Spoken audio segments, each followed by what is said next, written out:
पण ह्या एक्सपिरियन्स सोबत आपल्या मनामध्ये असंख्य शंका येतात की आपल्याला बाळाच्या हालचाली नेमकी कधी जाणवायला लागतात, या हालचाली नेमकी कशा स्वरूपाच्या असतात आणि हालचालींवरून आपण कसं ठरवणार की आपलं बाळ ठीक आहे, व्यवस्थित आहे, की बाळाच्या हालचालींमध्ये नॉर्मल काय आणि अबनॉर्मल काय.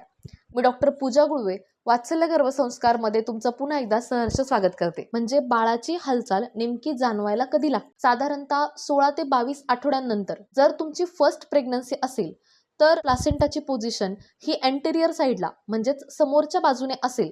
जशा जशा स्ट्रॉंग होतील तसतशा त्या तुम्हाला जाणवायला नसतात. तुम्हाला बाळाचा कालांतराने रिदम कळतो, बाळाशी तुम्ही जास्तीत जास्त कनेक्ट होतात आणि ह्या हालचाली तुम्हाला शेवटच्या ट्रायमेस्टरमध्ये खूप छान पद्धतीने फील करता येतात. 24 ते 28 आठवड्यांनंतर बाळाच्या या हालचाली बदलत असतात किंवा बाळाची पोझिशन चेंज करणं किंवा कधी कधी बाळाची उचकी सुद्धा जाणवते. बाळाच्या हालचाली नेमकी किती वेळा व्हायला पाहिजेत याला किक काउंट असंही म्हटलं जातं. तसंच आपल्या बाळाचं सुद्धा एक रुटीन असतं.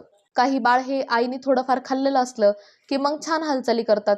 नॅप पिरियड हा साधारणतः 20 ते 40 मिनिटाचा असतो. डिहायड्रेशन झालं किंवा बीपी कमी झाला तरीही बाळाच्या हालचाली कमी होतात पाहिजे. जेन्युअनली जर तुम्हाला खरंच हालचाल कमी जाणवत असेल तर ची गोष्ट म्हणजे तुमचे सेल्फ इन्स्टिंक्ट.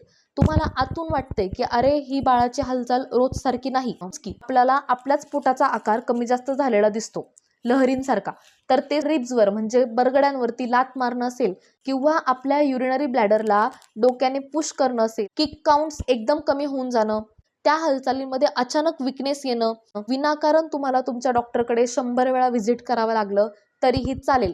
पण एक डिलिव्हरी होणार असेल तर बाळाच्या हालचाली कमी होतात का?